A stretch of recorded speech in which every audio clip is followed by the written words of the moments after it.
Todos conocemos la frase tan americano como el pie de manzana, pero en realidad debería ser tan inglés, ya que la primera receta registrada de este pie es de la Inglaterra del siglo XIV.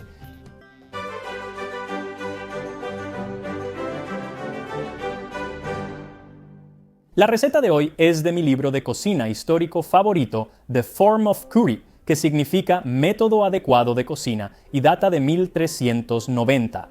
Fue compilado en Inglaterra por los chefs del rey Ricardo II. Así que, como las recetas estaban escritas para el rey, puedes estar seguro de que muchos de los ingredientes son bastante buenos y no serían cosas disponibles para la mayoría de la gente en esa época. Además, como fue escrito en las cocinas reales, puedes estar seguro de que las instrucciones son algo vagas, especialmente para hacer tartas de manzana. Toma buenas manzanas y buenas especias, higos, pasas y peras, y cuando estén bien mezcladas, coloréalas bien con azafrán y ponlo en una masa y luego hornéalo bien. Así que esta receta deja mucho a la interpretación. Primero que nada, no te da ninguna cantidad para los ingredientes de ningún tipo, no especifica ninguna de las especias excepto el azafrán, y simplemente asume que ya sabes cómo hacer una masa. Una masa, que es un tipo de costra en la que cocinabas la comida o simplemente la usabas para almacenar la comida. Entonces, ¿por qué es tan vago? Bueno, las cocinas reales habrían tenido docenas, si no es que cientos, de cocineros trabajando al mismo tiempo y solo el maestro cocinero conocía todos los componentes de una comida completa. A menudo se sentaba en el centro de la cocina sin cocinar él mismo, sino que daba órdenes a quienes estaban cocinando, y en ocasiones había un escriba cerca anotando parte de lo que decía, y eso es lo que constituye la forma del curry. Así que es como escribir una receta a través de un juego de teléfono descompuesto, donde la persona que realmente está escribiendo la receta probablemente ni siquiera es cocinero y realmente no sabe lo que está haciendo. Así que deja mucho a la interpretación, pero lo bueno es que cualquiera que haya hecho estos platillos originalmente ya está muerto, así que no hay nadie que pueda decirte que realmente lo hiciste mal. Para mi versión de esta tarta de manzanas, necesitas 1.3 kilogramos de manzanas dulces y ácidas, 0.5 kilogramos de peras, 80 gramos de pasas y 60 gramos de higos secos picados. Ahora, esos dos últimos ingredientes habrían sido bastante caros en ese tiempo porque habrían sido importados ya sea de Francia o de la zona del Mediterráneo, pero en realidad las especias son lo que habría hecho que este platillo tuviera un precio por las nubes. Ahora bien, la única especia que la receta menciona por nombre es el azafrán, y esa es la única especia que crecía en Inglaterra en ese tiempo, y para esta receta, de 8 a 10 hebras mezcladas con un poco de agua serán suficientes. Francamente no tiene un gran efecto en el color y el sabor es mínimo, así que probablemente podrías omitirlo si así lo deseas. Sobre las demás especias no puedes omitirlas, pero no sabemos cuáles eran. Supongo que era algún poudre douce o polvos dulces, una mezcla común en la Edad Media para esto. Esta mezcla de especias variaba según la cocina y el cocinero, pero mi poudre douce lleva 2 cucharadas de azúcar, 1,5 de canela, 1 de jengibre, media de nuez moscada, media de cardamomo y 1/8 de clavo. El azúcar también se consideraba una especia. De hecho, simplemente no la llamamos especia porque la usamos en grandes cantidades. Y si la llamáramos especia, entonces tendrías que considerar una barra de Snickers como comida picante, que supongo que técnicamente lo es. Comienza picando manzanas y peras. Por supuesto, debes quitar el corazón, pero realmente no necesitas quitar la piel porque se va a cocinar tanto que no va a importar. Además, las cáscaras serán casi irreconocibles al machacarlas. La receta menciona e-bread, que significa molido, así que puedes machacarlos en un mortero con un rodillo como yo o usar un procesador de alimentos. Todo termina en puré de fruta. A este puré se añaden las pasas, higos picados y agua de azafrán. Mezcla eso y luego agrega la mezcla de azúcar y las otras especias. Nuevamente, puedes quitar cualquiera de estas especias o agregar otras como galanga o incluso pimienta negra si quieres. Con el relleno listo, toca hacer la corteza y hay varias formas de hacer una corteza medieval. Algunas estaban pensadas para comerse, llevaban huevos e incluso azúcar o azafrán y otras solo servían como recipiente y rara vez se comían. Hoy voy a usar una corteza que está como en medio. Es una masa de corteza con agua caliente. Es muy comestible, pero también es bastante resistente, así que podemos obtener un buen pastel que se sostiene solo. Necesitarás 4 tazas, 500 gramos de harina, una cucharadita de sal, una taza, 235 mililitros de agua y una taza, 225 gramos de sebo o manteca de cerdo. Primero, lleva el agua a hervir suavemente en la estufa y luego agrega la grasa y deja que se derrita. También puedes agregar la sal en este momento, pero si se te olvida como a mí, la puedes agregar después, no pasa nada. Cuando la grasa se derrita y hierva, viértela en la harina y mezcla. Aquí recordé agregar la sal. Eventualmente todo se va a juntar y estará lo suficientemente frío para manejarlo con las manos. Quieres amasarlo solo por 1 minuto, más o menos hasta que quede suave y terso, y luego déjalo enfriar un par de minutos hasta que siga tibio pero lo suficientemente frío para que puedas manejarlo. No quieres dejar que se enfríe demasiado porque si lo haces empieza a ponerse difícil de trabajar y todavía quieres que esté tibio cuando lo dividas. Quieres una pieza grande que sea aproximadamente 3/4 de la masa y luego una pieza más pequeña que sea aproximadamente 1/4 de la masa. Toma la pieza grande y presiónala en un molde para pastel o desmontable. Lo bueno de la masa de agua caliente es que es muy fácil de manejar. A diferencia de la masa de pie normal, que es delicada y se arruina si la tocas mucho, esta es como plastilina y puedes moldearla y aplastarla como quieras. Si se rompe, toma más masa y arréglalo. No dejes que se enfríe mucho porque se vuelve más frágil al enfriarse. Después de terminar la base del ataúd, añade y compacta el relleno de manzana. Luego extiende la segunda pieza más pequeña de masa y colócala sobre el relleno. Métela y presiona los bordes para sellar el relleno adentro. Haz un agujero arriba o pínchalo varias veces para que salga el vapor. Puedes hornearlo así o barnizar la parte superior con huevo para mejor color. En la Edad Media solían añadir azafrán para darle más color dorado. Hornéalo a 375 grados Fahrenheit, 190 grados Celsius, de 45 a 50 minutos o hasta que burbujee arriba. Ahora, aunque podemos recrear muchos aspectos de este pastel medieval, hay algunas cosas que simplemente nunca podremos, principalmente la fruta que está dentro. Hacia el año 800, el emperador Carlomagno nombró muchas variedades de manzanas para cultivar en sus tierras. Los nombres de las manzanas son Gosmeringa, Geroldinga, Crevedela, Espirauca. Hay manzanas dulces, amargas, algunas que se conservan bien, otras que se deben comer de inmediato y también tempranas. Aunque conocemos los nombres de muchas variedades medievales de manzanas, la mayoría están extintas o han cambiado tanto que probablemente no sean las mismas que las usadas en el pey original. Sin embargo, la lista de manzanas de Carlomagno muestra que la fruta era muy popular en la Europa medieval. Así que mientras nuestro pey se hornea y te aseguras de estar suscrito a Tasting History, echemos un vistazo más de cerca a la manzana medieval. Durante el Imperio Romano, las manzanas eran una de las muchas frutas que se cultivaban en toda Europa y Britania, pero a medida que el imperio se desmoronaba, también lo hacían los huertos de manzanas. Verás, las manzanas no son como la mayoría de las frutas. Si tomas una semilla de manzana y la plantas, es probable que el árbol que crezca no sea igual a la manzana de la que provino la semilla. El tamaño, el sabor, el olor, el color, todo puede ser diferente de la manzana original, así que para obtener una copia de esa manzana original debe ser injertada en un patrón ya existente. Esto requiere paciencia y habilidad, cualidades que, según algunos relatos, no tenían quienes reemplazaron a las legiones romanas. En la Gran Bretaña del siglo VI, por ejemplo, un monje llamado Gildas Sapiens, o El Sabio, escribió una obra que se traduce como La conquista y ruina de Bretaña, y en ella se lanza en una especie de diatriba sobre la caída de Bretaña y cómo todo está cambiando a su alrededor y todo se está derrumbando, incluyendo los huertos frutales, y él culpa a los inmigrantes, los impíos sajones, una raza odiosa tanto para Dios como para los hombres. Nada fue tan perjudicial ni tan desafortunado para nuestro país. Él dice que a estos recién llegados no les importa en absoluto la agricultura, así que las cosechas de Bretaña se han echado a perder, incluyendo los manzanos. Ahora bien, Gildas era un poco gruñón y probablemente exageró la pérdida de todas las manzanas en Bretaña en ese momento, porque en los siglos posteriores hay evidencia de la existencia de manzanas no silvestres donde él vivía, pero muchas de estas manzanas probablemente no eran cultivadas por los nuevos agricultores sajones, sino por monjes como él.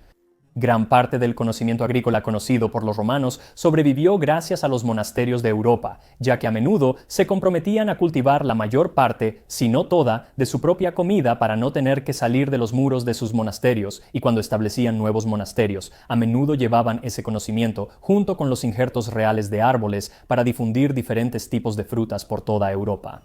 Esto llevó a una renovada expansión de diferentes variedades de manzanas, y muchas de estas manzanas permanecieron dentro de los confines de los monasterios durante mucho tiempo, hasta alrededor del año 800, cuando el nuevo emperador Carlomagno promulgó el Capitulare de Villis o regla de uso de la tierra, que decretaba que las tierras reales alrededor de las ciudades debían usarse para cultivar alimentos y no solo granos, sino también frutas. En cuanto a los árboles, es nuestro deseo que tengan varias clases de manzanas, peras, ciruelas, cervas, nísperos, castañas y duraznos. Ahora bien, seguramente el auge de estas frutas y de la horticultura medieval en general no puede atribuirse únicamente a este acto, pero definitivamente fue influyente, especialmente en Francia, y así cuando los franceses, específicamente los normandos, terminaron invadiendo Inglaterra en 1066, se cree que trajeron consigo varias variedades de manzanas. Estaban la Permana, la Pipin, la Faro y la Renette. Algunos de estos nombres aún existen hoy, aunque es improbable que sean los mismos que sus antepasados medievales. Una de las variedades más populares en ese tiempo era algo llamado la Poma Costard, en una factura de 1292 para el rey Eduardo.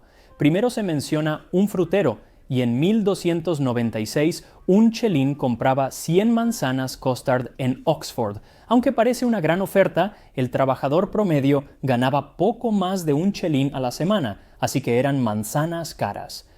Ahora, una razón por la que estas manzanas, la Costard, eran tan populares era que no solo eran buenas para comer, sino también para beber, convirtiéndose en sidra, a lo cual regresaré más adelante. En cuanto a comerlas, muchos autores medievales y renacentistas están de acuerdo en que las manzanas eran buenas para ti, aunque muy a menudo no cuando se comían crudas. Alrededor del año 1500 se escribió que un cocinero debía tener cuidado con las ensaladas verdes y las frutas crudas porque harían enfermar a su soberano, así que cocinar las manzanas era la forma preferida de comerlas, ya sea guisadas en una compota, horneadas en buñuelos o pasteles o asadas al fuego. También podían secarse. Se cortaban en rebanadas, se ensartaban en hilo y se secaban al sol, así duraban más después de la cosecha de manzanas. Aunque la mayoría de la gente no prefería comerlas crudas, había un texto médico del siglo XII que sugería que era bueno comerlas crudas si estabas estreñido. Cuando están crudas, ayudan a mover el intestino grueso. Cuando están cocidas, son tanto alimento como medicina útil. Todas las manzanas son malas excepto la variedad apiana, y antes de comerlas, quítales la cáscara. 4 siglos después, el herbolario Juan Girard confirmó esta teoría al escribir que no pasan fácil ni rápidamente por el vientre, y por eso lo suavizan, sobre todo si se consumen antes de la comida. Las manzanas asadas son mejores que las crudas, ya que el fuego corrige su daño, igual que las semillas o especias. Las de nuestro pie llevan especias y están cocidas, así que estamos bien. Ahora, él también sugiere tomar manzanas machacadas y mezclarlas con manteca de cerdo y agua de rosas, pero no para comer, sino para untarlas en la cara si tienes un cutis malo, es decir, si tienes cicatrices. Él dice que quitará la aspereza de la piel. Así que son buenas para comer, para frotar en la piel y para beber, porque las manzanas se usaban muy a menudo para hacer tanto sidra como vinagre de manzana, y no solo podías usar las manzanas deliciosas, sino también las manzanas silvestres ácidas. Verjuice, que significa jugo verde, era un vinagre hecho de manzanas o uvas. Se usaba mucho en la cocina durante la época medieval, pero también se utilizaba en la medicina. Cuando la peste surgió en París en 1348, se escribió un tratado sobre cómo protegerse si eras susceptible. Los cuerpos más propensos a recibir la marca de esta pestilencia son aquellos que son calientes y húmedos, ya que son los más susceptibles a la putrefacción. Caliente y húmedo en realidad no significa que estés caliente o húmedo, sino que se refiere a aspectos de la teoría humoral. La teoría decía que 4 líquidos en tu cuerpo controlaban la salud, y si eras caliente y húmedo, significaba que tenías demasiada sangre o eras sanguíneo, así que podías dejarla salir con un corte en la vena o equilibrarla con algo de propiedades opuestas como el agracejo. Obviamente, beber el agracejo no te curaba realmente de la peste, pero hacían lo mejor que podían. Ahora, incluso más popular que el agracejo era la sidra. El alcohol solía hacerse fermentando manzanas, peras u otra fruta, y en zonas rurales se consumía más que vino o cerveza porque era fácil prepararlo en casa. Durante el mes de septiembre era tradicional recoger las manzanas silvestres en tu propiedad para poder hacer sidra.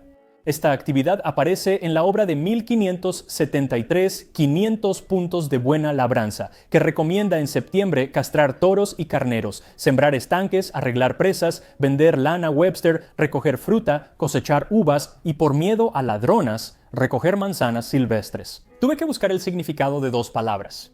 La primera fue Webster, que además de ser el nombre de uno de mis programas favoritos de los 80, era un término antiguo para tejedor, lo cual tiene sentido porque le das tu lana al tejedor. La otra palabra fue drab. Ahora, hoy en día puede significar algo así como simple y todo eso, pero incluso en aquel entonces también podía referirse simplemente a lana sin teñir, pero no es así como se está usando aquí. Aquí significa una mujer impura y promiscua, muy a menudo una ramera. Shakespeare suele emplear este término como en Macbeth, cuando las brujas piden el dedo de un bebé estrangulado al nacer y arrojado a una zanja por una ramera. Pero, ¿por qué las manzanas silvestres alejarían a este tipo de ramera? No estoy completamente seguro, pero sí tengo una teoría que postular. Si terminas visitando a uno de estos tipos de rameras, una prostituta, bueno, John Gerard sugiere que podrías beneficiarte de una manzana, porque la pulpa de manzanas asadas mezclada hasta hacer espuma en agua y bebida por el paciente ha beneficiado a quienes tienen gonorrea. De nuevo, no estoy completamente seguro de que ese sea el caso, pero tendría sentido. Así que, si alguna vez te encuentras en esa desafortunada situación, podría sugerirte que prepares este trago de manzanas de la Inglaterra del siglo XIV. Así que, si lo deseas, justo antes de que el pie esté listo, retira el aro exterior del molde desmontable si estás usando uno y unta un poco más de huevo alrededor de los lados para darle un color uniforme. Luego, hornéalo por 5 minutos más, después sácalo y déjalo enfriar completamente antes de servir. Y aquí estamos, una receta del siglo XIV para tarta de manzanas de la corte del rey Ricardo II. Se mantuvo muy bien. Sabes, el relleno está realmente muy compacto, pero no se está desbordando, se ve bastante bien. Así que hablemos de esta corteza. Entonces, esto era un ataúd, y a veces estaban hechos para comerse. Y a veces no lo estaban, no habrían comido esto. Realmente no usaban tenedores en Inglaterra en ese tiempo, así que habrían usado una cuchara o las manos, y muchas veces la parte de arriba se levantaba y luego se comía el interior, más como un tipo de pudín. Así que así es como lo voy a hacer, aunque voy a probar el interior. Obviamente habría sido todo el pastel, déjame quitar la parte de arriba, aquí vamos.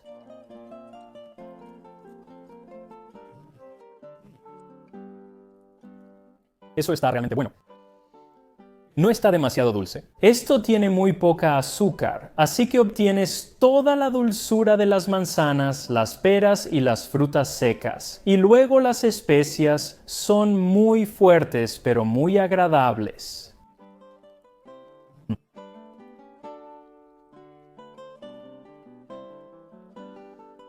Quiero decir, tiene muchos aspectos de un pay de manzana moderno, pero también es bastante diferente, y creo que sean cuales sean las especias que uses, realmente influirán en eso. Como mencioné, podrías usar pimienta en esto, lo cual sería muy distinto a un pie de manzana moderno y funcionaría bien. También me encanta la textura. Más como un pudín de algún tipo, una compota. No es demasiado suave, pero es lo suficientemente suave. Solo quedan algunos trozos de dátiles y pasas. Eso estuvo muy bueno. En cuanto a la corteza, la pasta la rompemos un poco. Así que la corteza hecha con agua caliente definitivamente es más firme. No va a ser tan desmoronable como una corteza de pie normal. El sabor es muy bueno, el sabor es a manteca, así que ya sabes. Delicioso. Usar cebo también sirve. Puedes agregar azúcar si quieres. No tienes que hacerlo. Pero realmente así como está funciona muy bien. Así que hoy en día la masa de agua caliente generalmente se reserva para pies salados como un pie de cerdo o algo así, pero se puede usar para cualquier cosa y simplemente es un muy buen soporte y eso es lo que habría sido el coffin en ese momento. De cualquier manera, delicioso. Deberías hacer esto. Este es el pie de manzana que tienes que probar este otoño. Dime qué piensas y nos vemos la próxima vez en Tasting History.